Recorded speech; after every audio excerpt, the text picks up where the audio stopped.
When the dog bites, when the bee stings, when I'm feeling sad, I simply remember my favorite things, and then I don't feel so bad. It's beginning to look a lot like favorite things! Hey everybody, Adam Savage here in my cave to talk to you about some of my favorite things. A long time ago, I did some stuff on my favorite bar knickknacks and tools and books and stuff like that. I had a whole series on that. Nobody watched those videos. I'm Bill from Punish Props Academy, and here are my favorite things in 2020. I've got a group. Hey everybody, what's up? Welcome back for issue 4. No. We're issue 5. Issue 5 now. Issue 5 of Old Nerds Drinking. Myself, Rojan, and the Master of Ceremonies, John, is with me. Mr. El Guapo. How are you, good sir? I am doing, maintaining. Moderately well? Yeah, I'm in the same boat as well. So, anyways. It just doesn't feel like Christmas, man. No, it don't. That's what I was saying about Halloween. It didn't feel like Halloween either, you know? And I think part of it has to do with the fact that I think it was like 60 today. Man, it was warm. It was warm today. Yeah. Yeah, it was. Michigan's weird. Like, when I was growing up, I remember we used to get massive snowstorms, and I remember, it reminded me of Hoth. Like, by where I live, by this, if everybody out of Michigan, there's this giant store called Myers, and some states have them, but it all started in Michigan. They have this giant parking lot in the back. So what they do is they'd shovel all they'd plow all their snow to the back of the building, so it looked like Hoth. And when we were kids, we used to go back there and play like we were Hoth, looking for wampas and all that shit, and digging into the snow. I'll see you in hell. Yeah. I thought they smelled bad on the outside. But now that we're older, it doesn't seem like we get winters anymore, at least not the part of Michigan that we're in. We just don't get, and when we do get snow, it doesn't stick around for very long. I was going to say, it seems like over the decades, it's been going further back. Like when I was a kid, I remember winter started usually at Halloween. Yeah. And it'd be done by February. But now winter starts at February and it's done by, like, I've used my snowblower in April. Yeah, there's been a few times where it's happened to me too. Yeah. And we had a few years, like we had a couple of years, it was really, really bad for like 2 years, and then it went away, and then it came back. Yeah. Like I think, 4 or 5 years ago, it was like super, super snowy, but yeah, whatever. And your neighbors across the street, by the way, to go back to a previous episode, they did turn their icicle lights back on. They did the full decoration, full-blown Christmas yard thing, which I did. I went major gaudy this year. I put up a whole bunch of inflatables, which people hate. And then because I'm getting old and fat, instead of running the string lights everywhere, I was one of those guys that went out and bought the little laser projector lights, right, that just shine them on your house. You know, that's the state that I'm in right now, and I'm okay with it. I'm fine. So, anyways, yeah. So, where are you taking us tonight, good sir? Well, first, this is the part of Old Nerds Drinking where we drink. We do. So tonight we are both imbibing of the Rochester Mills Brewery 12 milkshake stouts of Christmas. That we went on the mad rampage to find and did find. Yep, that we went on the quest. And so now we enjoy the fruits of our quest. I am drinking the salted caramel milkshake stout. What are you drinking? I'm drinking the Michigan Maple milkshake stout, which isn't bad. Yeah. And we're going to send this one out tonight to our one download that we had in Australia, which is my buddy Brent. So, Brent, this is for you. Welcome to the OND Nation. Here Good on you, Brent. Clink, and here we go. Yeah, this is all right. I'm a big fan of maple brewed things for whatever reason, you know. Well, the good thing is we let this sit. So this is at like almost perfect temperature for stouts. If I remember correctly, you wanted to drink stouts not cold. You want them to be like just below room temperature so you get all the flavor notes on them. If you drink them too cold, you don't really taste anything. If you let them get too warm, they get super bitter. There's like this butter zone, and you've got to drink them while they're in the butter zone. The butter zone. The butter zone. Like butter. The like butter. On this show, we talk about coffee, New York, daughters, dogs, no big whoop, just coffee talk. So, we got a lot to, I guess we should probably make the announcement. We're going to be doing the crossover issue with Jake and Tom, with the the Jake and Tom podcast. The oh my god, I can't believe it's slipping my mind right now. Jake and Tom conquer the world. No. Our crossover podcast with Jake and Tom conquer the world. Epic. They're my friends. You would think that after all these years that I've known these guys and hung out with them, that I would actually know the name of their podcast. I was friends with them before they started. They had another podcast way back in the day. So yeah, but yeah, we've been trying to pull this off with these guys for a while, and that's going to be next week, and that's going to be all pretty much Mandalorian and Marvel show oriented because a lot dropped. Oh yeah. Last night. So a whole lot. Not to mention by then Mandalorian will be over with, so we can talk spoilers and all that shit. And if anybody, oh my god, I'm so sad that we've only got one episode left of the season. Yeah. Well, let me make my predictions now. I already made them. Oh, I have them written down. So these are Roajan's official predictions for the season finale of The Mandalorian. We are going to find out that Moff Gideon is actually the Vader to another bigger, badder enemy, possibly Grand Admiral Thrawn. Yeah, I really believe that. Yep. We are going to see Moff Gideon and Din Djarin have a epic Darksaber / Beskar Steel Spear throwdown. And the final prediction is that Grogu is going to put out Moff Gideon's eye with the Darksaber using the Force. And if I'm wrong, I'm wrong. I'm completely fine with being wrong. Yep, there's Cleo. There's Fat Kitty. Oh, wait, Fat Kitty. Everybody take a drink. Oh, gosh. Here we go. We clink again. Clink. All right, clink. Drink a drink. And I think it's safe that we can go into, a few years ago, I was really into trying to start a blog, and I might go back to it. You always see on a lot of like the YouTube channels and all that, at the end of the year, they do their favorite things. So for this episode, I wanted to do, even though this year has been a dumpster fire, there have still been things that were good out of this year. This is funny because you're like, I want you to come on the show and talk about 3 to 5 things about 2020 that were good that you liked. And I was like, fuck, really? Oh, yeah, man. But see, it doesn't have to be a world event that you liked. It's like, what are 10 things you bought this year that you really liked? What's a YouTube channel you found that you didn't watch before that you liked? I've got things. I've got some things. Or like, oh, hey, my band put out an album this year and the album was good. Or there was a book that came out this year. So yeah, there have been things that we can pick out. Yeah. That were good. Yeah. It took me a little bit, but yes, I can. I've got things that I can talk about. So we're going to go through our list of 2020 favorite things. Because, fuck it, if Oprah can do it, we can do it. You want me to start? I was actually just going to take a sip of beer. Oh. Editing this show is so fun for you, I bet. Yep. So, I will go first with one of my favorite things of this year is... Before I go into what this first favorite thing is, first I have to go into a little preface. I have a fetish for pens. Like, I'm the last generation that still views writing things down as the first step of any process. Ever since I was a kid, I have been just like fascinated by pens, and I have a very strict criteria for the pens I like. One might say obsessive compulsive, but Okay. I'm here for you in this difficult time. So, the qualifications for the pen are, first, it has to be black ink. No exceptions. Nothing else. It's got to be black. Really? Wow. Yeah. Like, blue ink pens drive me insane. So if I were to hand you a Planet Fitness purple pen, you would lose your shit.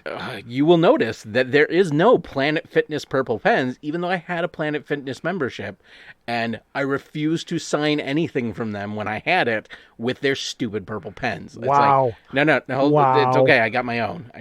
Wow. And, yeah. Okay. All right. So it has to be black ink. It can be gel ink or rollerball ink, but it has to be black. Second, no thicker than a 7mm head. Like the bold, like the What? Yes, What? I told you it's OCD, man. Wow. But ideally, it's got to be a 0.5. 0.5 is the butter zone. There's some 0.7s that are okay. My beloved Sharpie pens are 0.7, and I forgive them because they're still the greatest pens. That they were pens so good, the company had to destroy them because they were too good. Because nobody was buying any more pens off of them. Oh yeah, because for $6 you got a stainless steel Sharpie pen that was indestructible.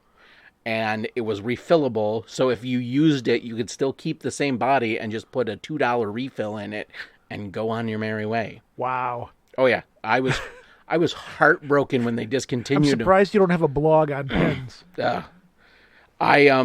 When I found out they discontinued them, I wrote a very sternly worded letter to 3M. Oh no. Oh. Then I went on a quest to track down every last one I could. So I went to Amazon sellers, and if they had them left, I would buy them out. I have somewhere around this basement a just pile of these stainless steel Sharpie pens that are still in the original packaging because I love them. They are my favorite pen probably that has ever existed. Wow. Okay. All right. And finally, it has to be a thicker body. Because, like, the thin Bic pens, like just the really thin ones, if you write with them too long, your hand actually cramps from having to... Nobody likes a small Bic. It's the girthiness. You need a girthy pen. Girthy pen, yes. I will randomly go on... Are you a fan of the black Bic? The what? The black Bic. Are you a fan of that? The big black Bic? Yes. Yeah. Big, say it 5 times fast. The big black Bic. Because they say once you try them, you don't go back. No, I can't say that I've ever tried the big black Bic. Yeah, okay. So yes, I will randomly go on Amazon and just search for pens and see if there's some... Wow. Yeah, because I like looking for new pens. And earlier this year, I found a pen, and it's from Japan, and it's called the Feng Tai Yan pen. These are really good. It's a nice thick body. It's a cap pen, so there's no accidentally clicking it in your pocket. It's thick. It's a 0.5 millimeter. They have a thinner one that's like a 0.32. I actually ordered a box of them. They're on the way. I am holding one in my hand right now. I'm looking for a piece of paper to write on. Hold on here. Let's see. Okay, here we go. I'm not really I'm not feeling anything substantial with this pen that's going to make me run out and go berserk. But you know what? Hey, whatever. This is your thing. I'm not judging you. You're not judging me. I'm not judging you. So it's crafted nicely. It's nice in the hand. They come in a box of 18 pens for $17.99. So it's like $1 a pen. I mean, even the packaging is nice. It comes with a little box, and instead of having to like rip open the top tab and wreck the box, the internal part slides out. Dude, you're even down to the packaging that the pen comes in. Is there like a pen scale that you have here? Like, do you have a grading scale? Maybe. You do. I don't, but I could. You're like down to, and then the packaging. Like in most pens, you got to rip the package open. This comes in a box that slides open nice like a cigar box. Hey, man. And then the smell. Like most pens, I usually give pens a 3 on a smell, but the smell coming out of this box was very fragrant and aromatic. So I would rate this pen at a 5 out of 6, just based on the pen smell alone. No, I don't smell the pens. I don't. That is a bridge too far, sir. I have been using them. I love them. They are one of my everyday go-to pens. I have pen stashes around my house for when I need pens, and this is one of the ones that is always there. Mm-hmm. So that was one of my favorite things that I discovered in 2020. Are we going to bounce over to me now, or are you just? Well, I was going to say you can do one. Okay, so this year, because of the pandemic and pretty much everything being shut down, the only things that I really had to do this year were to go on motorcycle rides or sit in front of the computer and sit in front of the TV. And for whatever reason, at the beginning of the year, when all of this stuff started, I made the very conscious decision of I do not want to sit inside this house. I don't want to sit here just in front of this TV and just in front of this computer, because I do enough of that with my podcast and, just things in general. So this year I really just made an effort to go outside, and as crazy as this is going to sound, because this is how this all came about, was the whole backyard fire thing. Yeah. And this year I spent a lot of time sitting in the backyard in front of my fire pit. And it was like when summer came to an end, I was really bummed, because even if I had people over or if I was just sitting outside by myself, it was a nice time to just be able to listen to podcasts or audiobooks or when I had you and Banjo Jones over, we'd sit around, and that's how the whole birth of the show came out. We'd sit around and have these great conversations and stuff. So I think my favorite thing of the year is I have always enjoyed sitting in front of the fire, but for whatever reason this year, it was just a nice place to go. It was a nice escape. So at the end of the day, I would, the wife would go to bed, I get all my stuff done in the house and everything, and I would just go outside as soon as it got dark, and I would spark up a fire, and hey, I'm outside if anyone wants to stop by, and if nobody did, nobody did.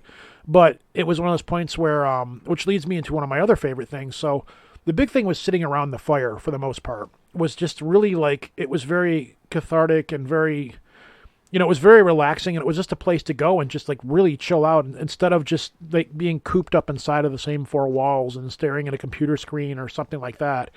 And it was just really nice, and I'm really looking forward to when spring hits. There's been a few times now where it's like, man, it's not super cold outside. Maybe I should go outside and spark up another fire pit or whatever. Oh yeah, man. You know what? Last night would have been great. I didn't even think about it till just now. I didn't realize it, but yeah, it would have been nice to just warm up and go outside. But I burned I went through so much firewood this year. Because I've got, where I live, right around the corner from me, there's this big industrial building area, but not like factories, but shipping and receiving places and stuff. And one of them's you can have all the pallets you want. So I was burning pallets a lot in the summertime, busting them up and burning the wood. And then one of my buddies shows up and is like, "Hey, I know you're into fires. We just cut down a tree. So here's a pickup truck full of wood." And so I burned through a lot of firewood this year.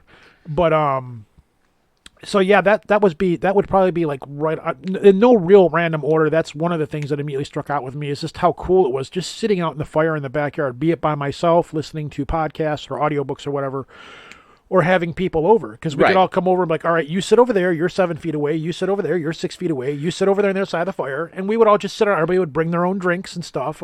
And the interesting thing was, because there wasn't as much media for us to talk about, we got into some really deep stuff. And that's how this came about. Yeah. The only thing that bums me out about this is this doesn't, this show, it's where it came from, but this show doesn't seem to capture quite the same effect of us just sitting around having these long, random conversations of really deep stuff. And that was you know what? We should probably start recording this shit. And that's how this all came about. So, but that'll lead me into my next one. Do you want to go with one now, or do you want me to keep you can go next. So my next one was because I was sitting around the fire a lot, and I had all this time, and I was making an effort to listen to audiobooks and stuff. I got into this, it's not a new genre of music, but it was a genre that I hadn't yet discovered. And it's called stoner metal or desert. There's a couple on stoner metal, which isn't really metal, and there's one called desert metal. But what it is, it's this really psychedelic, trippy, blues-oriented, really slow style of rock and roll music. And I got into a lot of really cool new bands that I'd never heard before. Now, most people, when they reach my age, when they get older in life, they're set in their music. They don't want to, you kind of stop listening to new music. You kind of stop right around your college years or whatever, because after that, life starts happening, and you just kind of quit paying attention to whatever music's out there. I'm one of those people that's not like that. New things become scary. Yeah, and I'm somebody who, every once in a while, I just stop and say, you know what, I wonder what else is out there. So I was sitting around one night, I think I was listening to Monster Magnet or something like that, and it was on the YouTube music app or whatever, and then all of a sudden these bands started playing that I'd never heard before, and I really got into them. And one of those bands that I really like is called All Them Witches. And they're out of Nashville, Tennessee. They're kind of like this bluesy, psychedelic, Doorsy kind of band. They've got about 7 albums out now. And I got into all this new music this year. And I got into another favorite thing of this year was another band that I got into, which was 1000 Mods. They're really cool. And it was just neat to like find new music that was totally different. It reminded me of when I was younger.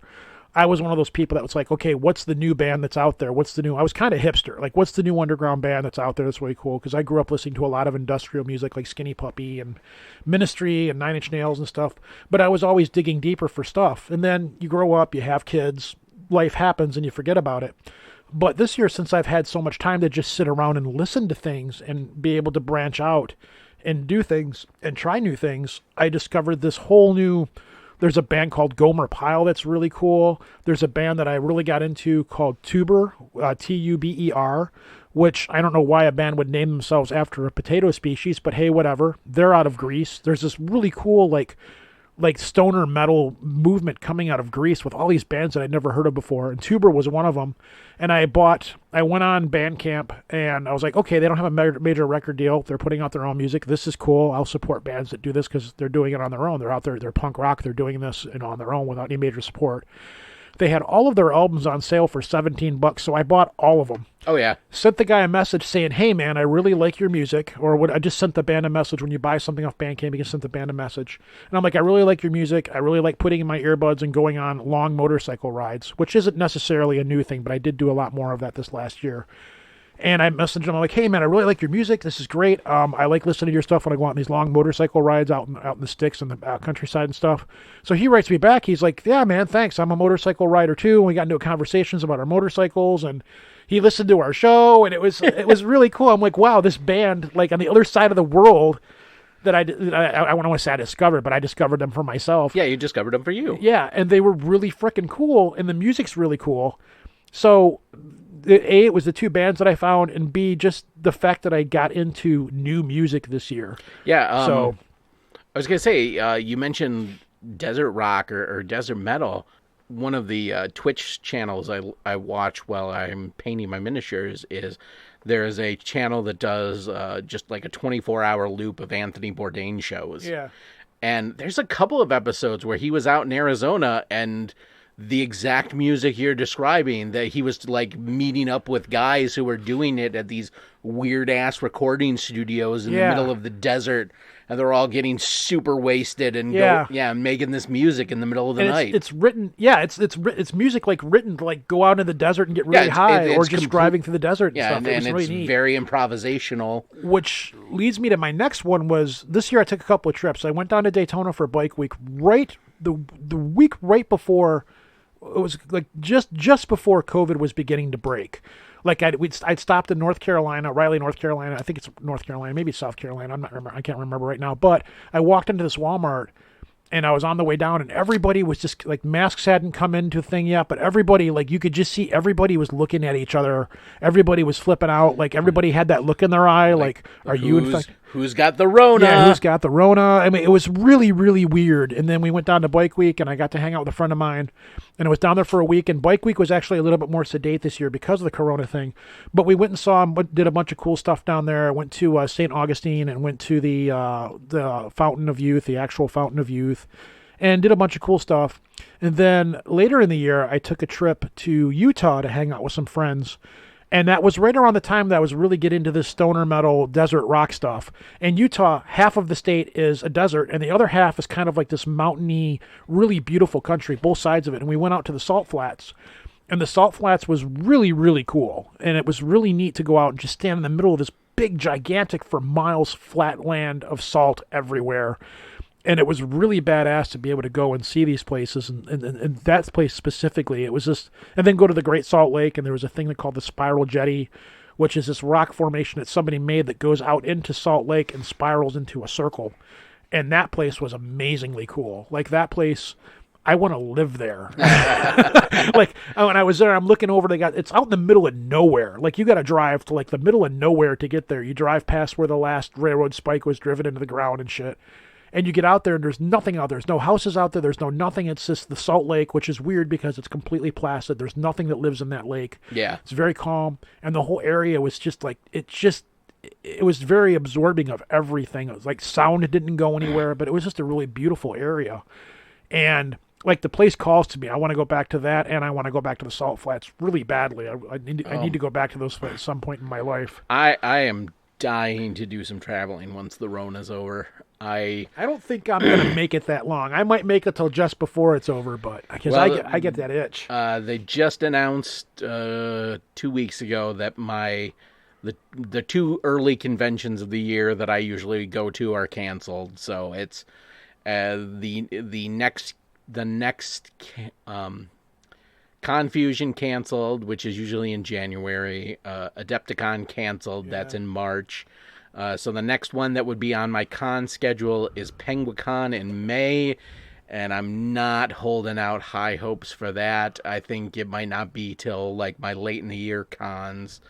I got a feeling when fall hits that me and you are going to be, like, we'll be doing it for the show, obviously, but me and you are going to be hitting a couple of cons together, I would assume. Definitely UConn, and then I'll be at the GT. You probably won't be there, but yeah.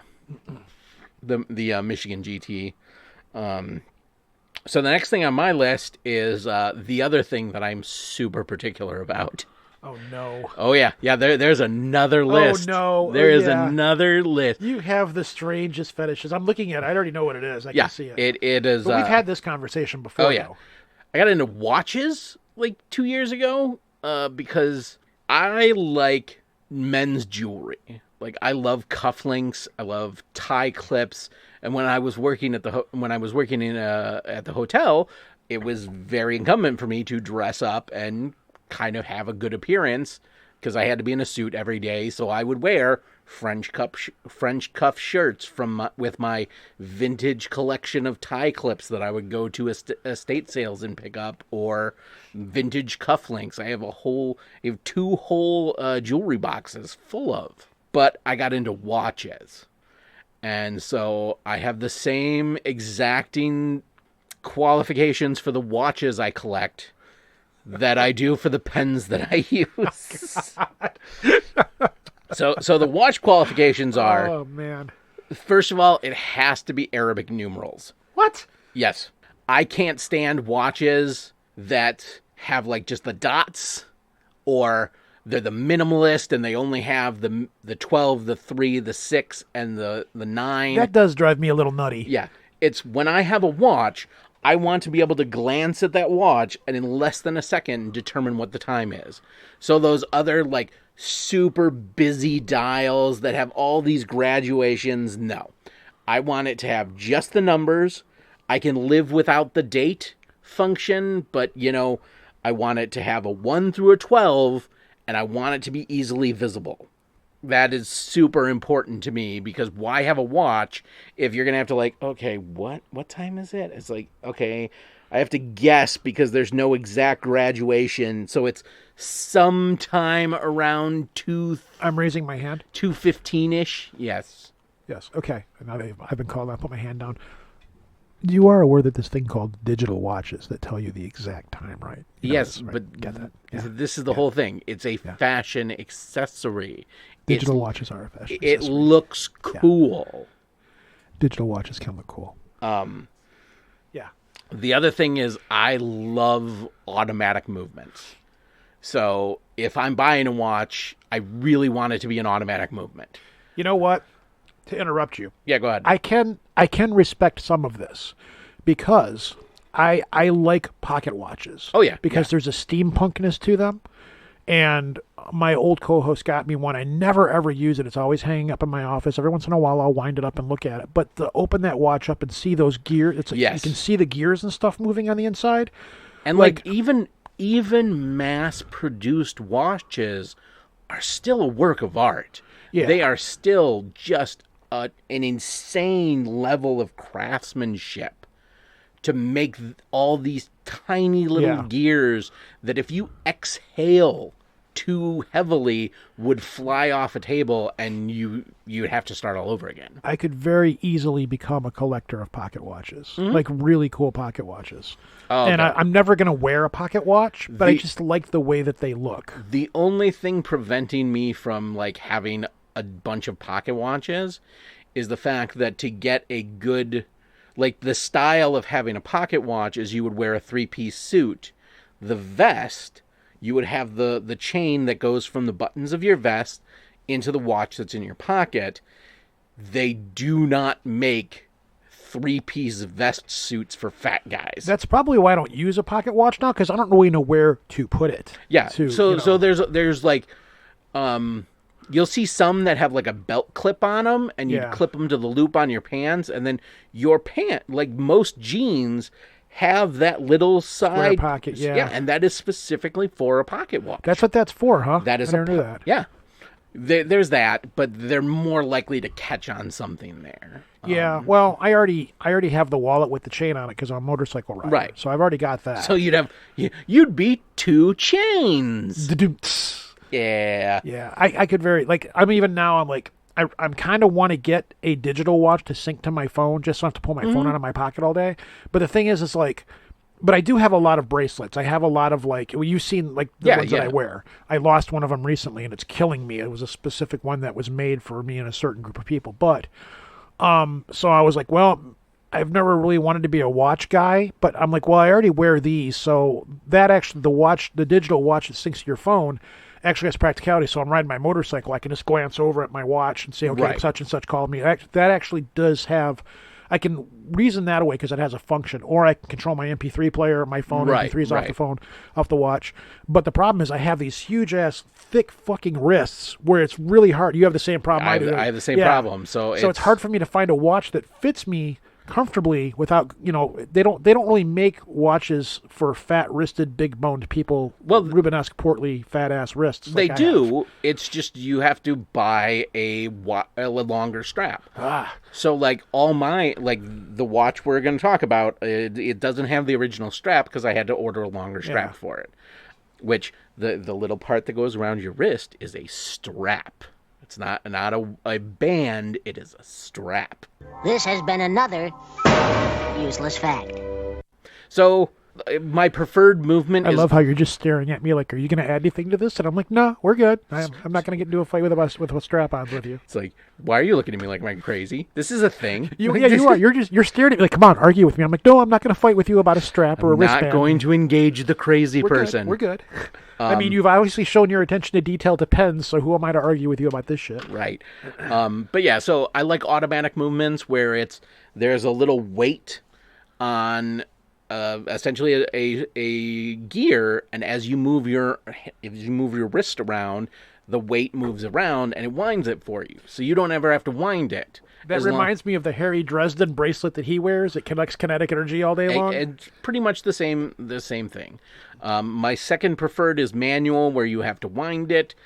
I really hate batteries because I understand that you have to change, you only have to change the battery once every 5 years, but it's just like, you got to order the special. I would so prefer that over winding. It's one of the reasons why I don't collect pocket watches, because almost all of them are winding. Yeah. The cool ones, at least. The ones that I like. But I don't, that's one of, I have to reach up and grab my pocket watch and rewind the fucker all the time, and I'm like, I just can't do this. Now, so those are the 3 qualifications. Has to have Arabic numerals, have to be able to read it at a glance, preferred automatic, manual's okay. Now, rule number 4 is the exception to the first 3 rules is the rule of cool. There is a company that make watches where the face is a monster attacking a city, and there is a hole, or he has a hand like he's picking up something, and there's a hole in the face, and that's where the hour is. And then there's another one in his stomach, and that's where the minute is.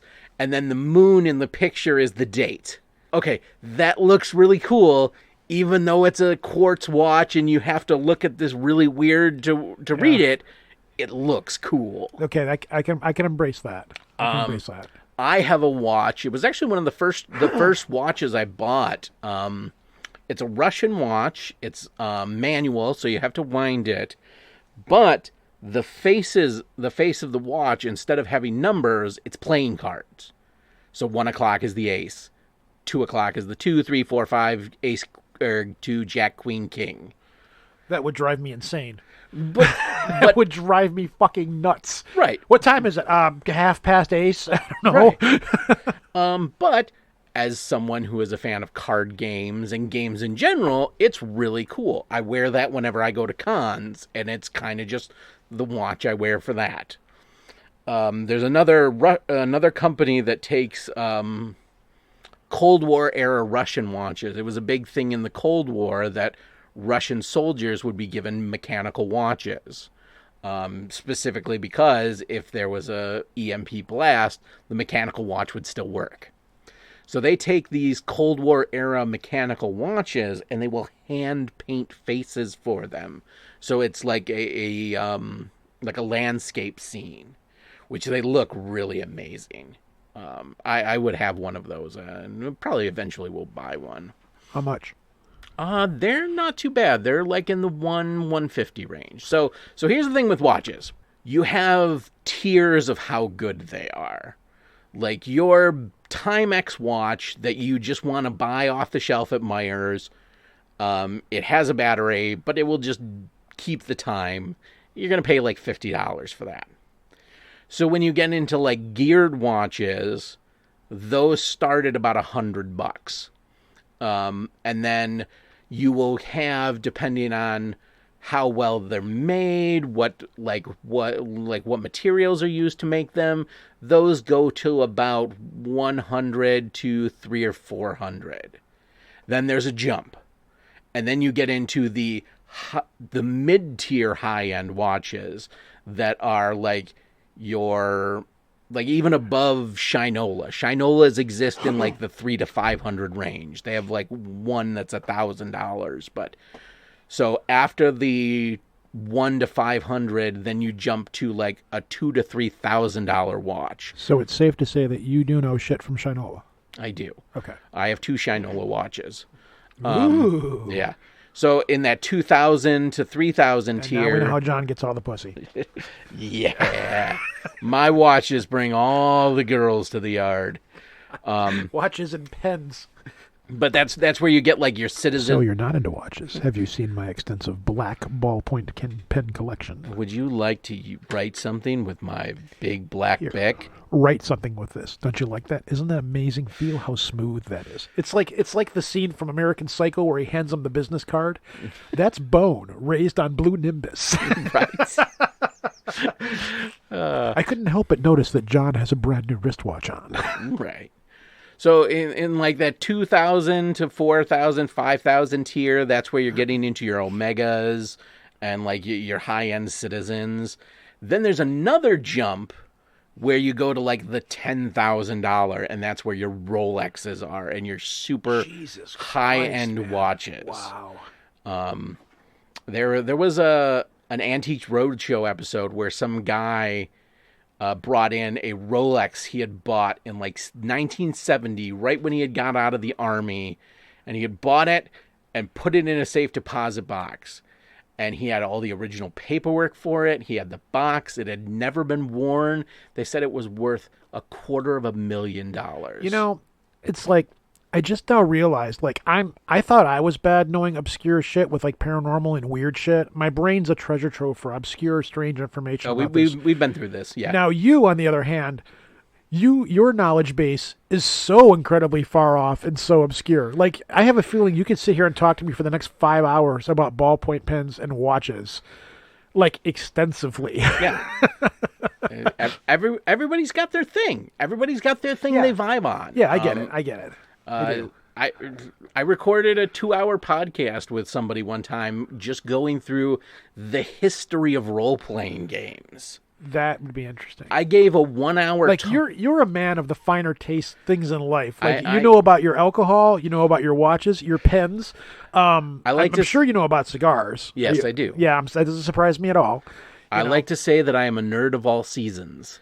I gather that, yes. Like, I've always envisioned our show, like, I've said this before, too, like, I've always envisioned our show, like, I wish we could just be sitting around here, and I really think we should get bathrobes. We should record in bathrobes, and we need to, it's the dude etiquette, like, it's a more refined dude etiquette. So there is a cigar bar in Wyandotte. What's it called? I can't remember what it's called. Man, I used to go there all the time. Did they give you a cigar jacket to wear? No, but they do have a private lounge in the basement. If they get really busy, when there's like events going on, I used to go up there like every Friday night in the summer to smoke cigars and just read my book out in front. because they're the only bar in Wyandotte that makes a passable mojito. So if I wanted to just get out of the house and go smoke a cigar, I would go there. And like if they had an event going on and they needed the table space, they'd say, hey, you can just go down and hang out in the private lounge. So in the basement of this place, they have a whole private lounge. And I'm like, man, if we could get them to let us record down there, it's pretty swanky. Yeah, see, the problem is I can't be around smoke because of my lungs. I got asthma. I got bad asthma. Which right now my sinuses are completely shut down, dude, which is why my voice sounds like I've got my nose pinched off. I think both of ours are. Yeah, my apologies to everyone listening to this show, because you're going to listen to me fighting off sneezing, coughing, sniffling. It's everybody in Michigan's favorite game. Is it seasonal allergy crud or corona? Yeah. Or COVID. Yeah. So, now that we've gone on about watches, earlier this year, I have an Amazon wish list with watches in it. I'm not surprised at all. I have a specific Amazon wish list just for watches. One for pens and one for watches. There's a brand of watches that's very popular among watch people who are in that low tier, where I'm in, where you're never going to get to the $2,000 watches. You're never going to get to the $10,000 watches.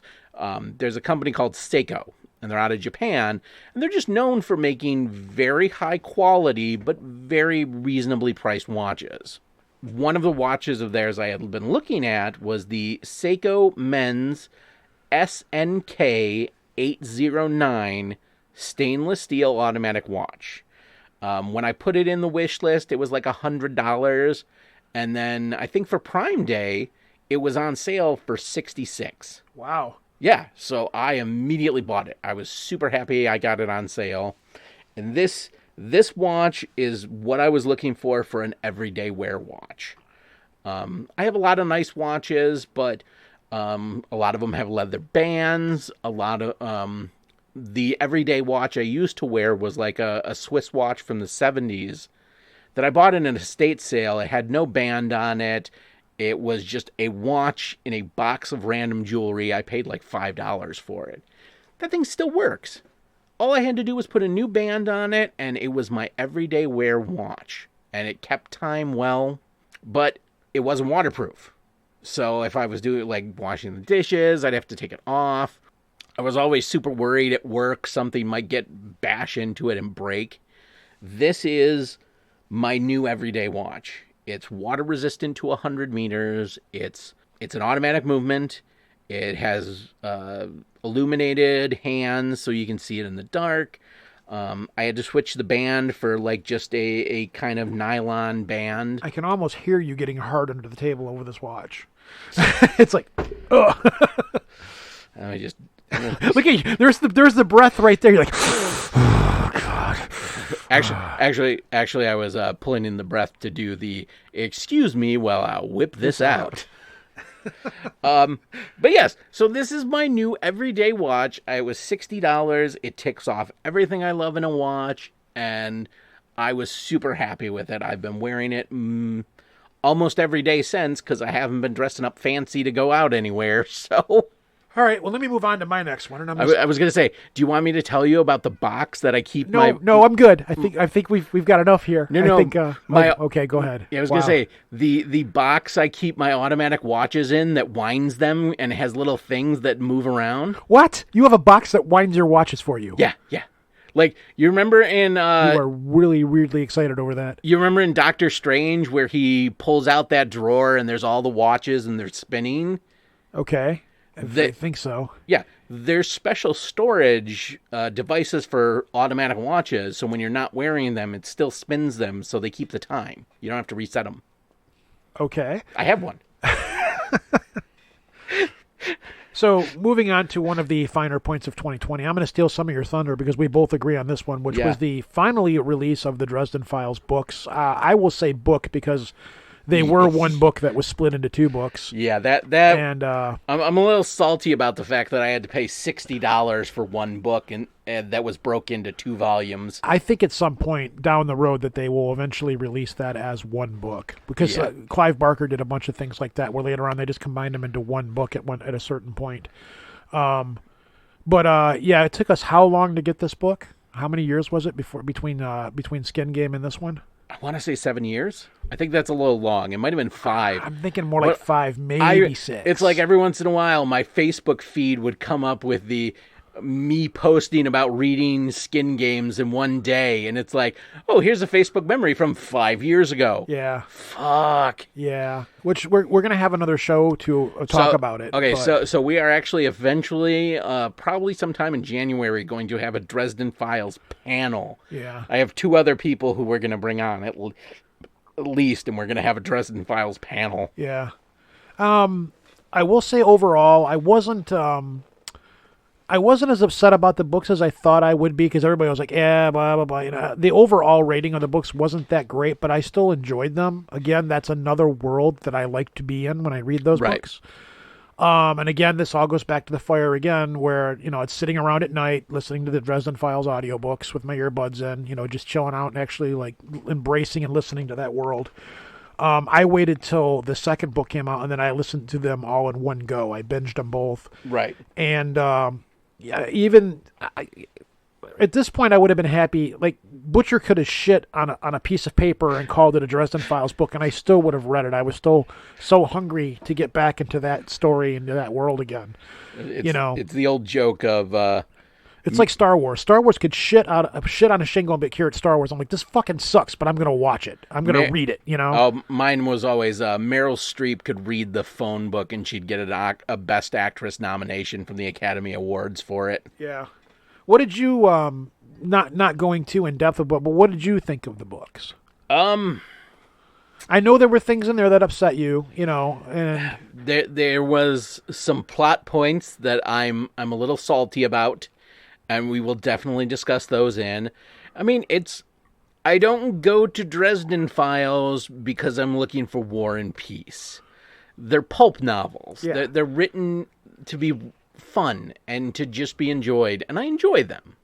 So when we get to the panel discussion, we'll discuss. On the whole, though, on a scale of 1 to 10, what would you rate the book as?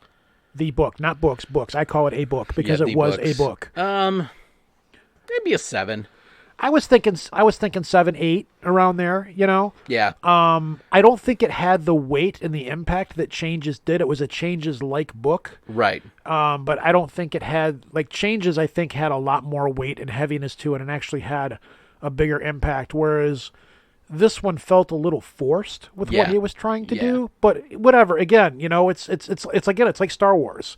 It could be total shit, but it's still not going to ruin it's not going to ruin the Dresden Files for me. No. I'm not going to look at Jim and go like, wow, you really fucked up on this one, dude. I'd be like, all right, yeah, whatever. You know, we got it. It's cool. It's a book. It carries the story along. It took us forever to get them, but we got it. So yeah. Yeah. So that was I would put that on one of my highlights of 2020. Just finally getting those books after all this time. So, you know. So next thing on my list is actually a podcast related thing. Is when we were getting the stuff when I was getting the stuff together to do this, I had a digital mixer that I had bought years ago specifically with the intention of using it to podcast, and it died. It it was when I was using it. A friend of mine did a local wrestling circuit, and I did the music for him. That is a whole fun time that I will eventually get into, but lots of stories I don't feel like telling now. So it had been sitting in a road case in my house for 4 or 5 years, and I went to pull it out for this. 2 of the channels weren't working. I took it into my local repair guy. And if you are in the southeastern Michigan area, Mike Carey Music in Wyandotte, shout out to those guys. They are fantastic. I have been taking all of my audio equipment to them for years. Even at my work, when stuff would break that we wouldn't send back to our warehouse, I would shoot it out to him. He would have it fixed within a couple of days. Good turnaround. When I took the mixer into him, he's like, yeah, you're going to pay, because it was a Behringer mixer. It was made with China throwaway. You're going to pay. It was made with China throwaway parts. He's like, it's going to cost you twice what you paid for this originally to fix it. So he recommended a couple of things for me. I ended up getting this nice, it's a Mackie Pro FX 10V3, so it has 10 inputs, and it's the third version of it, digital audio mixer. And it was great because he got it like the day he told me mine was dead. I ordered this one and he had it shipped in for me within, I think, 3 days. Even though you spent the money, and I have no right to say this because you funded this whole show, which is why it's your show. I'm just Right. here on your coattails, and I've got no problem with that. But I do wish, in retrospect, that you had gotten the one step above when it was above it. Yeah, Because we need those, like, to do the show the way that we really want to do it. We almost need to have those extra inputs to be able to pull it off with the drops and all that kind of stuff. Well, see, this has enough. I mean, it's, because, yeah, we still got a couple of, I think we still got 2 free inputs that we can use for microphones. Yeah. So it's 4 XLR inputs, 2 stereo 1/4-inch inputs, and 1 1/8-inch, like, headphone jack input. Yeah. And then it's got the digital audio output input on it. I mean, it does a good job. Yeah, it really does. Because your operation is the way that you record this show and how this show is produced is far, far different than the way Archivist is produced. We are like way more complicated than any podcast needs to be. But I don't know, man. I've got some people out there that podcast that have like compressors and all that stuff and racks and everything, which I would love to do, but And this has a digital effects unit built into it. It, like I said, it has the USB in and out. I do kind of, in hindsight, wish I had got the other one, or the next highest model, which is the 12, simply because it has faders, and this has knobs, and as an audiophile, I love having faders. Oh, I do too. I love that shit. But if you are out there looking for a mixer to do your own podcasting or your home recording with, you can find it in the $200 range, and it is a good mixer. It will do pretty much everything you need it to do. If I were to change the way that I did Archivist, I might pick one of those up. It's just that the way that my show is produced so much differently than yours does. Like, me and you sit down and we talk in front of one another, right. But we haven't had a situation yet where we've had to bring a third person in or do Skype or anything yet. So we're like this, even though we're only 5 issues in, there's lots of stuff that we want to do with this show. Like, we've got all these drops that we want to use. We've got soundboards on our computers and things like that. We just haven't really gone far into that area yet because we haven't, we're still finding the way, how to do what we're doing here. Like, my show, I've got my show down, but my show, I know how my show works and how I produce it and stuff. This is a whole different animal for me. This is like being in an actual, like, radio studio and shit like that. So and plus you're the one who produces it and mixes it. So at the end of the day, I'm like, well, time to go home. I'm like, I go home. I honestly don't even listen to this show because I'm just not worried about it because, I know you've got it and it's got its own feel and everything to it. So that's part of it. Yeah. So I guess let's move along and talk about the one thing you have left on here. Oh, no, I got a couple of things left on here. Okay, keep going. So gaming related, one of my big things that happened this year was we got a new edition of Blood Bowl. Yeah, that's where I was going because those fucking assholes at GW. Yeah, you're excited about it. I'm not. How long ago was the most recent? Like 3 years ago? Was 2016. Okay, so we're 4 years. 4 years, and they're already coming out with, and they didn't even have all the teams and everything released yet, to my knowledge, for the old Blood Bowl that discontinued. Yes? There are some teams that they did not release. They did not release Chaos Dwarves. They did not release Norse. But I think those were the only original GW produced teams that they did not reproduce in plastic. See, one of the things that I liked about Blood Bowl is like the same. Like, there's a lot. I used to be hardcore into GW. Okay, hold on. Before we go way the hell off on this, we may need to explain to the audience what Blood Bowl is. Okay. For those of you not familiar, when we think of fantasy football, there's orcs and dwarves. Yes. Undead, ogres. Blood Bowl is a tabletop miniature game where you are playing American football with fantasy races. It's got some rugby in it. Yeah, it's American football. Yeah. There's no kicking though, so that's the only thing. But there are fan rules for like having goalposts and making kick. Yeah. But yeah, so you have your football team of linemen, blitzers, all that, and passers, runners, and you have humans, you have orcs, you have dwarves, you have an undead team, goblins, my favorite. You have goblins, you have halflings, and each team is known for different characteristics. Right. Like, ogres are very slow. Orcs are very slow. But they're very tough. Like they take a lot of damage. They're pretty straightforward. Just go out and beat the shit out of your opponent. Goblins, my favorite team, aren't really known for winning, but they're known from pulling off like a lot of tricks and stupid stuff on the field and just really, crazy antics or something like that. So when I play my team, it's not so much if I win the game, it's how much shit can I pull off before I lose the game. And I'm completely fine with that. And so anyhow, it's a really fun game. It really is. And most games, the Games Workshop games, like if you play Warhammer, and I'm sure a lot of people out there play Warhammer, or at least familiar with it, you spend a fuck ton of money to build your armies in Games Workshop.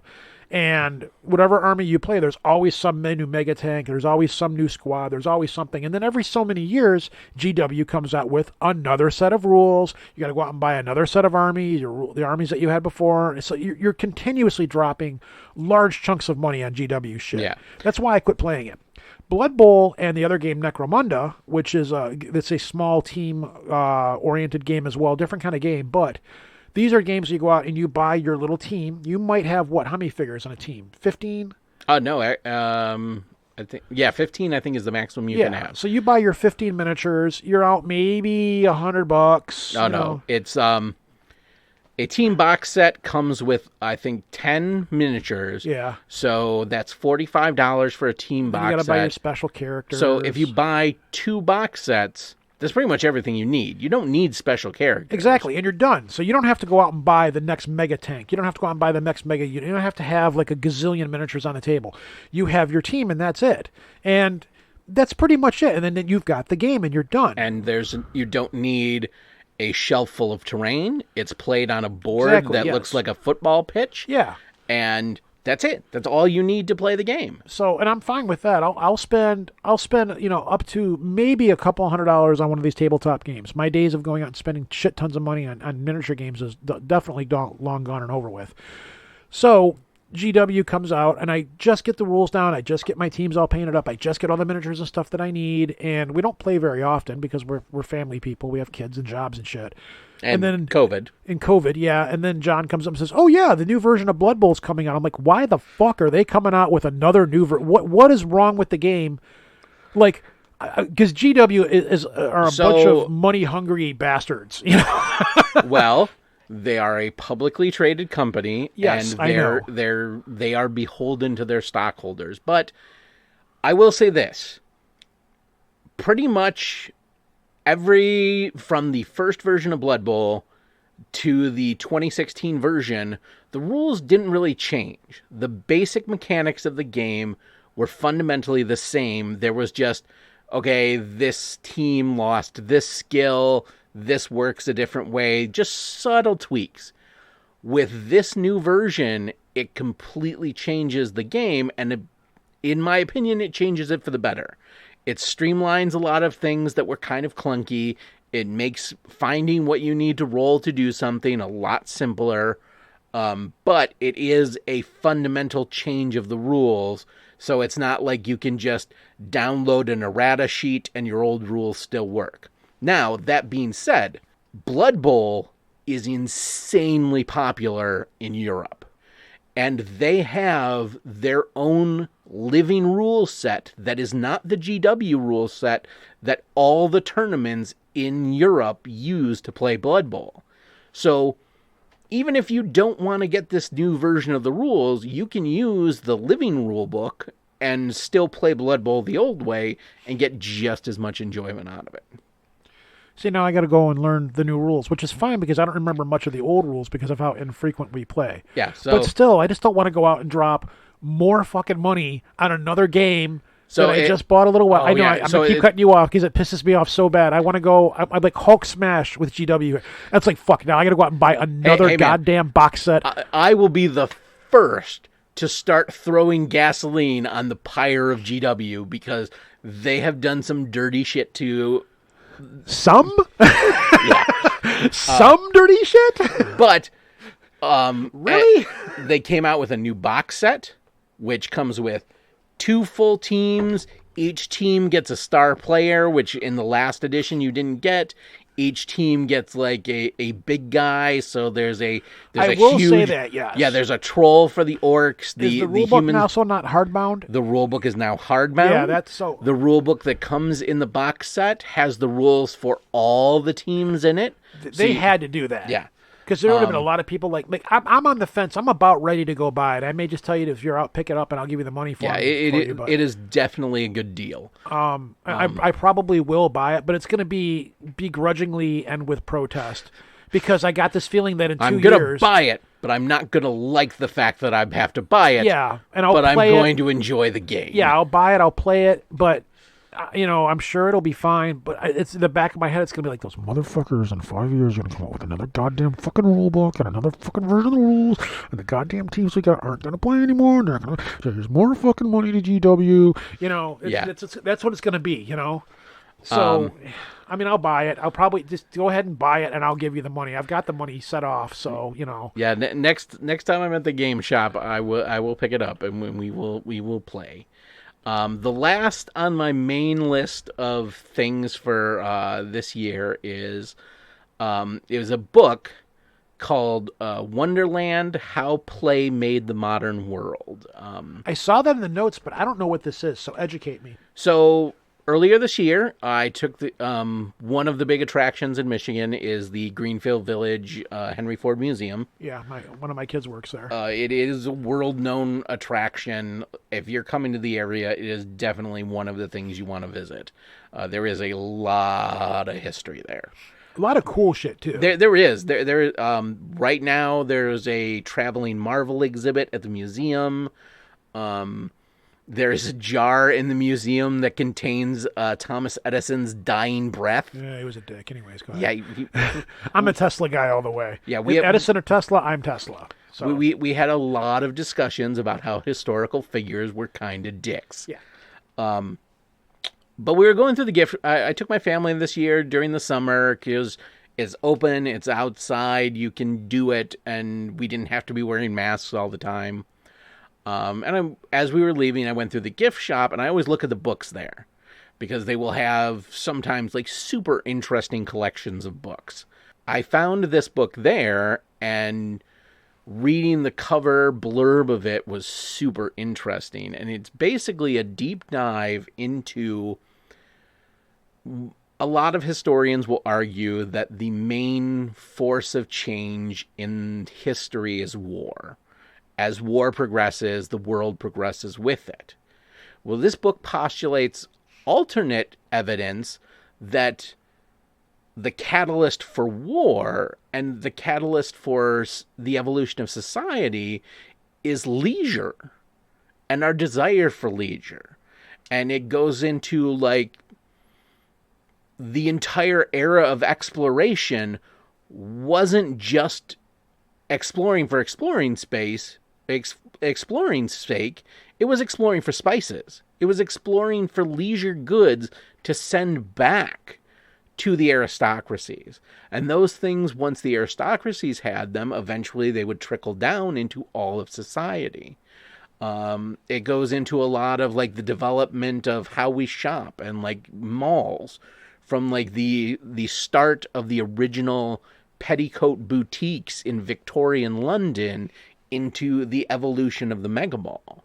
So it's a lot of interesting deep dives into and connecting dots that you wouldn't normally think about, but there is enough evidence to connect these dots.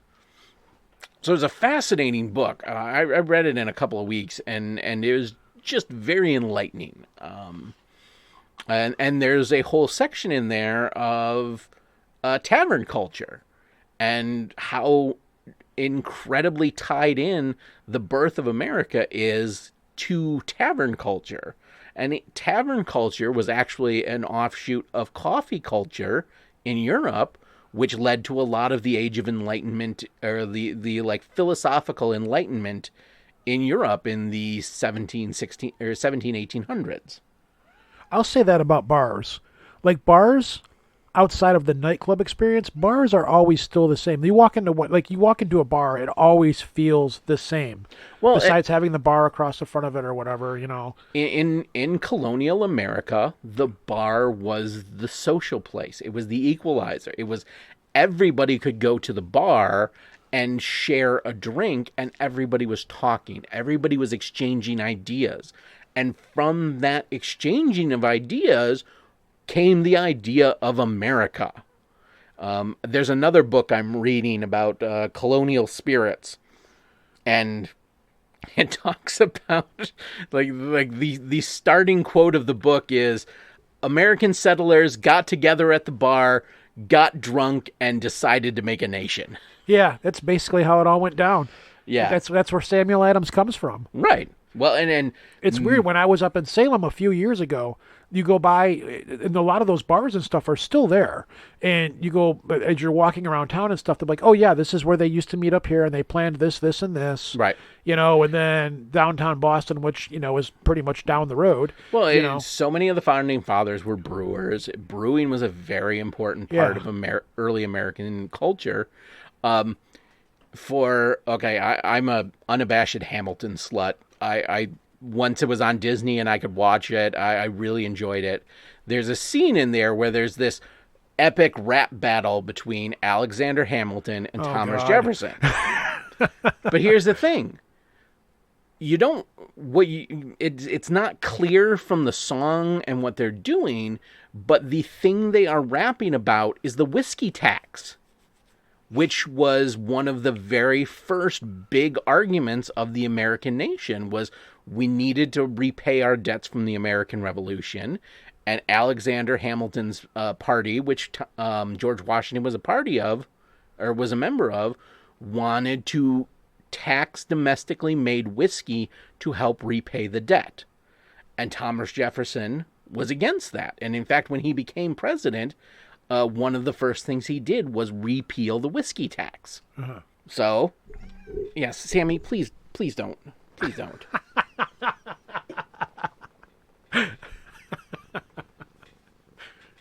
Listen to that purr into the microphone. I know. I'm kind of holding her because she wants to walk on the keyboard. She wants to be in the show. I wish I had a picture. She's like right on the microphone looking into it right now. It's cute. Yeah. It's adorable. Mm-hmm. Yeah, I know you want to walk on the keyboard, and I know you want to walk on the mixer, and I know how much you like turning off the phantom power so all the microphones go away. But we're recording a podcast right now, so I'm going to throw you across the room and hope you don't come back. So that was the last of my my main items. I have 3 honorable mentions, and we'll go through these real quick. One is only an honorable mention because it just came out this week, but Cyberpunk 2077. Holy fuck, do I love that game!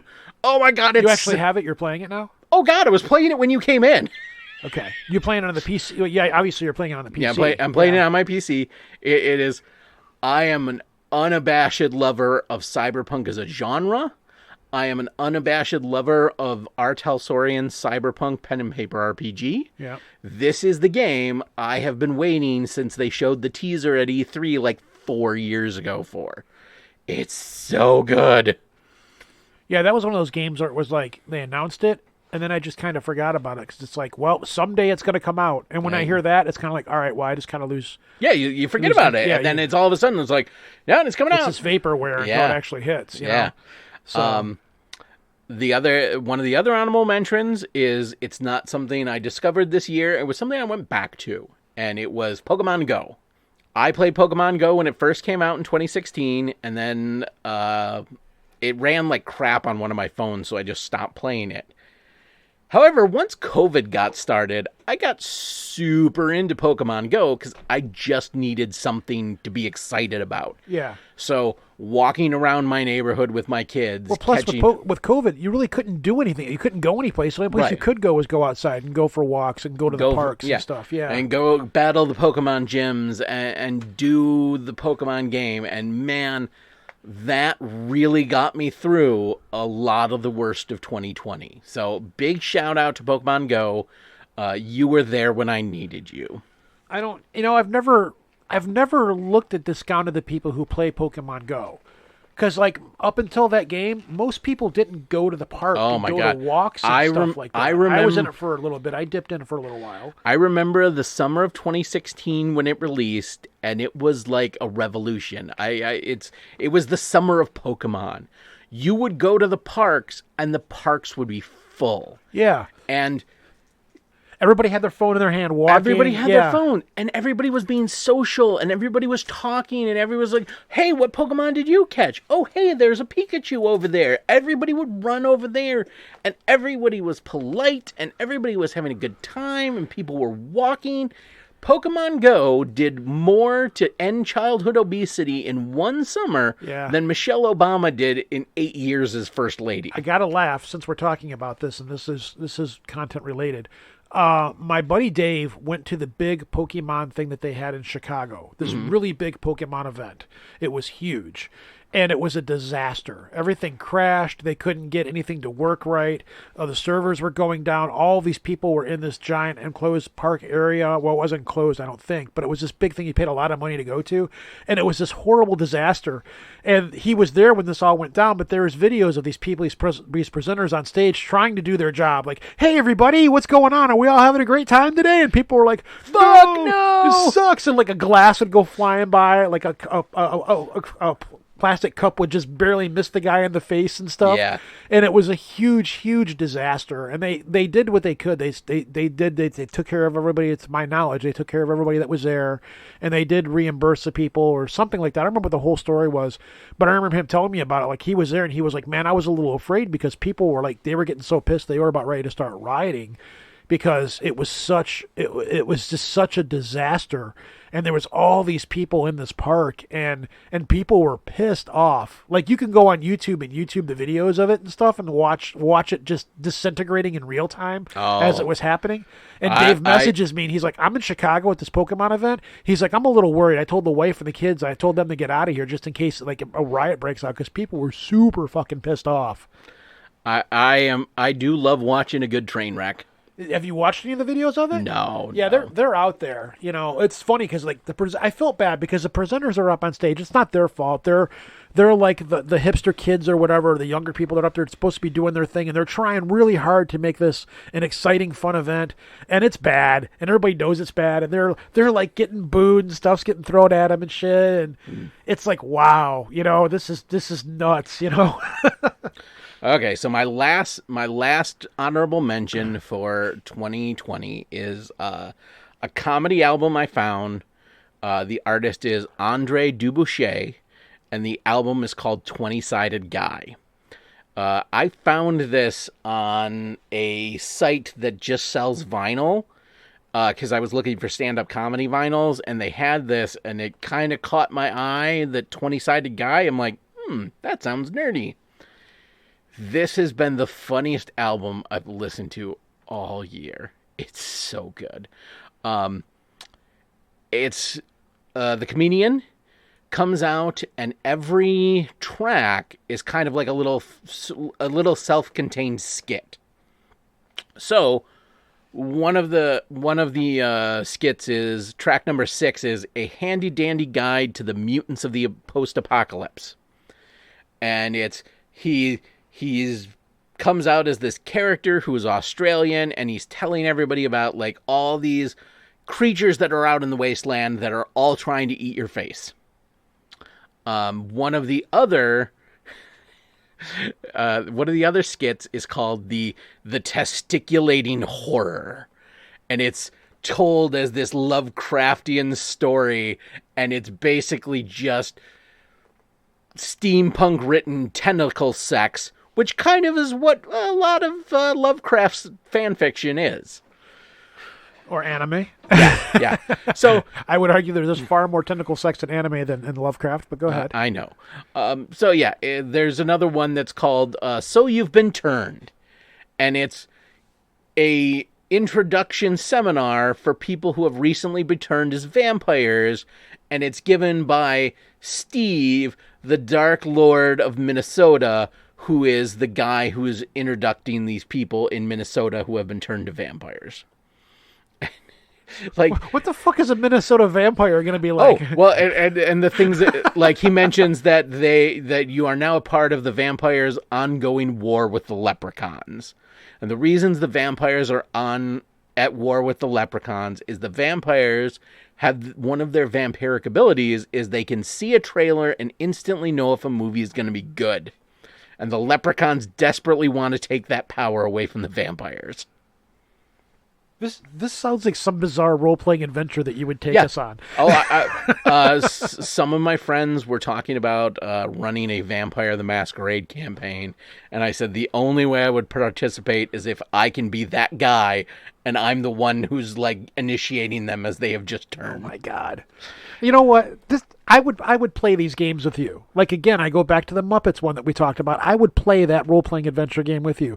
I would play this version of a vampire game because I'm not into the whole vampire world. But if you bring something along which is so fucked up and stupid and dumb like this to be funny, I might play this. In our, it was after high school when we kind of got into the world of darkness, but we played a vampire game once, and somebody was the one of the vampire clans is the Malkavians, and they're all kind of insane. So one of the characters, or one of the NPCs we ran into, was a Malkavian who was the vampire prince of this suburb. And the prince is the head vampire of a city. So, like, you would have princes of, like, Chicago and Detroit. Well, this guy was the prince of, like, some suburb out the way. And he had a little sign behind his desk that said, for local people, it's like it was Grozeal. He was the vampire prince of Grozeal. Yeah. And it said, welcome to Grozeal, or welcome to Vampire Grozeal, population, and it was a whiteboard. So anytime new vampires came to visit him, he would have to stop what he was doing, go to the whiteboard, count everybody who was there, and change the number. God. Oh. But that is our lists of our favorite things of 2020. And we have one more thing we need to discuss on this episode, and it is something to discuss. Over this week, one of the things that has lit the internet on fire was the announcement / discovery of a Lifetime movie produced by, in conjunction with Kentucky Fried Chicken, called Recipe for Seduction. This is a... Nobody believed it. I didn't believe it was real. Nobody believed it was real. I did not believe it was real until I found the trailer. Even then, I was questioning for a little bit. I'm like, this has got to be a joke. Because I could totally see KFC doing this as a joke. Oh, yeah. I mean, they made a Japanese anime-style dating sim for Colonel Sanders. I'll say this for KFC. KFC has done a fantastic job of reinventing themselves and keeping themselves relevant in this day and age. I've made the argument on Project Archivist that Colonel Sanders is a Time Lord who just keeps getting reincarnated and reborn into a new form every time something else comes along. So this is the description as it is read, or as it is posted on the trailer. As the holidays draw near, a young heiress contends with the affections of a suitor handpicked by her mother, when the handsome chef Harlan Sanders arrives with his secret fried chicken recipe and a dream. He sets in motion a series of events that unravels the mother's devious plans. Will our plucky heiress escape to her wintry happily ever after with Harlan at her side, or will she cave to the demands of family and duty? So it's the formulaic Lifetime movie plot, but with a hot, sexy Colonel Sanders played by Mario Lopez. Now, my wife is a big watcher of the Hallmark Christmas movies. Like, this is all my wife does. If me and my wife aren't watching, like, The Mandalorian together or Oh, my God. like Star Trek Discovery, My- that's all she does is watch my these favorite fucking movies. My favorite meme is Yeah. it's You- like yeah, you get the point. what has 15 actors, 2 writers, and 1 plot. 635 Hallmark Christmas movies. Yes. And I actually got her a pair of socks for Christmas one year saying, this is my Hallmark movie watching socks, and a T-shirt as well. Yeah. And she hardly ever wears it, which is a shame because it makes her tits look really nice. But So this is in the articles I've read about it, it's listed as a Lifetime mini movie. yeah, it's only like 15 minutes Yeah, long. it's 15 minutes long, and this is basically just a infomercial for KFC. This is guerrilla marketing for KFC. This is It them is kind of genius because Yeah. like I kind of want to watch. I want me and you to watch it. right. To quote P.T. Barnum, there's no such thing as bad publicity, Yeah. and the internet has been a blaze of everybody talking about this. But the thing is, the reason it's going to work is because it acknowledges how incredibly fucking stupid of an idea that it is, and it fully embraces the yeah, stupidity. it's like they got a top. Well, I don't say top line, but they got a high end actor who like everybody that's in on this. Everybody knows this is a joke. You know? And that's the thing is everybody knows this is a joke. Yeah. Which thus makes me want to watch it even more because it's like, all right, we know what the punchline is here. Let's hear what the joke is. Yeah, You know? yeah. It's just reading the first time I saw it, it broke my mind. It's Yeah. like, what in the what now? Yeah. And Yeah. you know, KFC's done this. Wendy's is like one of the undisputed masters of this. Whoever Yeah, but Wendy's doesn't seem to get the bang for buck out of it that KFC does. I know Wendy's Twitter account is savage. Whoever runs that Twitter account, I would like to shake their hand. Then Wendy's came out with their pen and paper RPG. Arby's, their Twitter account is also pretty awesome. They have a person who does like artwork with the cardboard boxes that the sandwiches come in and will make like cutouts for video games, and they look amazing.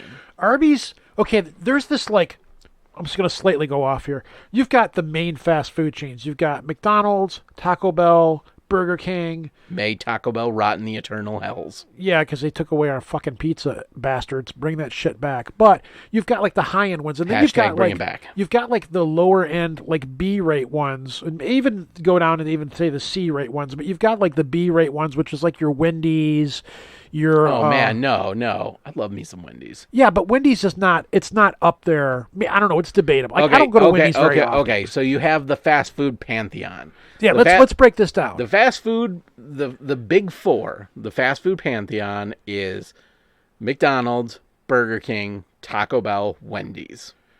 Those are the big four. Like if you see anywhere there's one of them, there's usually at least one other one. Yeah, every city has a fast food alley. Yeah, fast food alley. Yeah.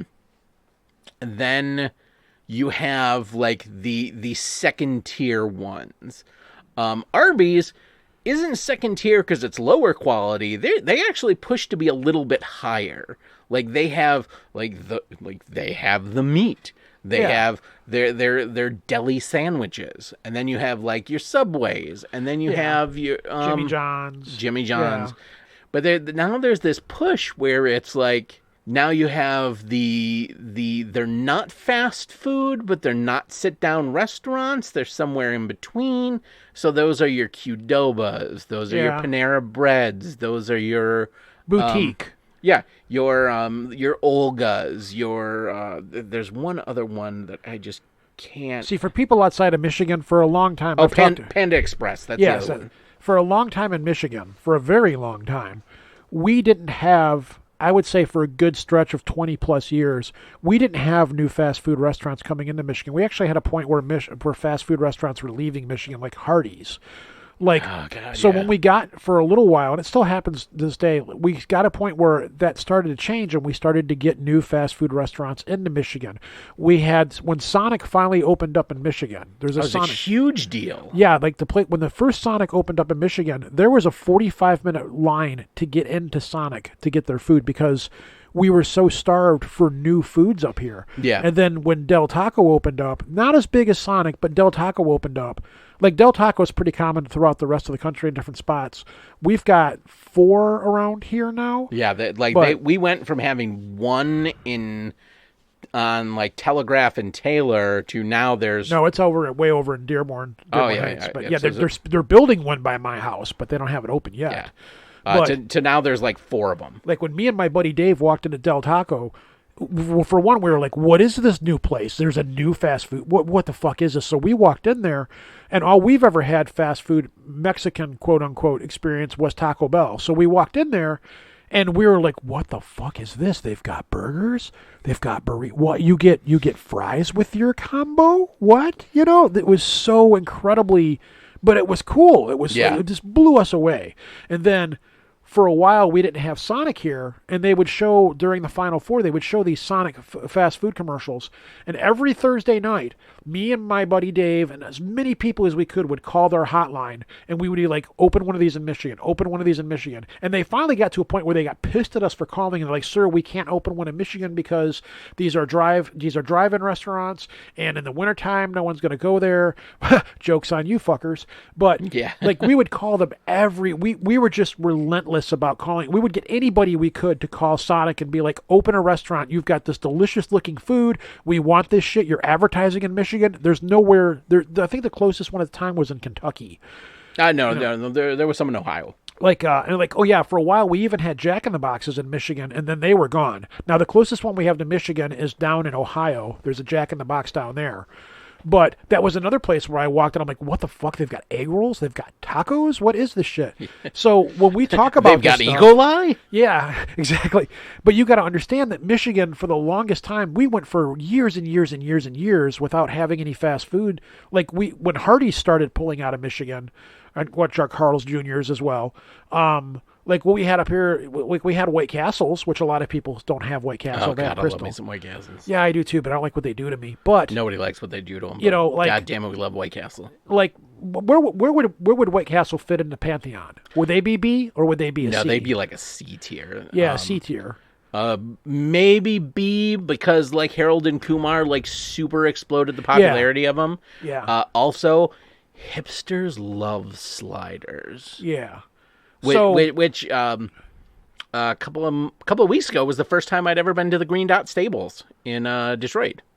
I don't know what that is. Oh, Green Dot Stables is a horse racing themed restaurant that's in Southwest and is just like famous for their sliders. Okay. So like they have mystery meat sliders. When I went there, it was a venison slider. Because it's a horse racing themed place, they have like $3 mint juleps. But like that's the place that everybody goes to in Detroit for sliders, and everybody talked about it. I'd never been there, and like one of my friends was like, "Yeah, let's just go." So now that we've established the A and the B, let's establish what the C is. Now we have this chain of restaurants.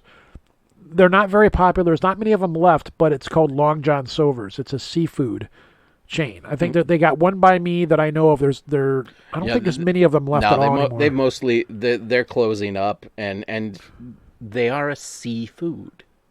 Yeah. But like everything, if you've never been to a Long John Silver's, it's this place where everything is deep fried. Everything is deep fried into the same vats of grease, and everybody that works there, you can tell an employee of Long John Silver's because they all have burn marks all over their arms from grease splatters from cooking their food there. And all of their food, though different, kind of tastes the same. You've also got Rallies. That's another chain. Checkers. Checkers is what it is now. Checkers, Rallies. The same thing. One became the other. That's another one that when I'm in the mood for, they have like the best French fries. They're battered. They're weird. But that's another place where all their food kind of tastes the same. Like Taco Bell is a master of taking the same shit that they make and repackaging it and putting it out there, and people will still buy the shit. Yeah. Taco Bell has a limited number of ingredients. It's like, how many different ways can we serve the same shit? Well, and call it something different? That's the whole reason they got rid of the Mexican pizza was because they were trying to streamline their ingredients list. Yeah, exactly. So yeah, that's the pantheon of fast food chains. But for Michigan, we didn't for many years we didn't have anything new. Yeah, you know. Quiznos popped up and was gone for a little while. Quiznos was here and gone.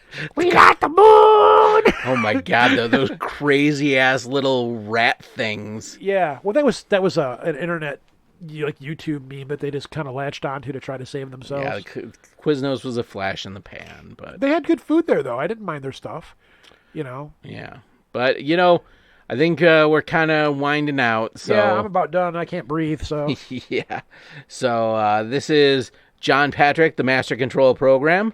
And this is Rojan. Also, check out my other show, Project Archivist, if you get a chance. And you can find us at oldnerdsdrinking@gmail.com, or you can find us on Facebook at Old Nerds Drinking. And this is us saying... End of line. Over?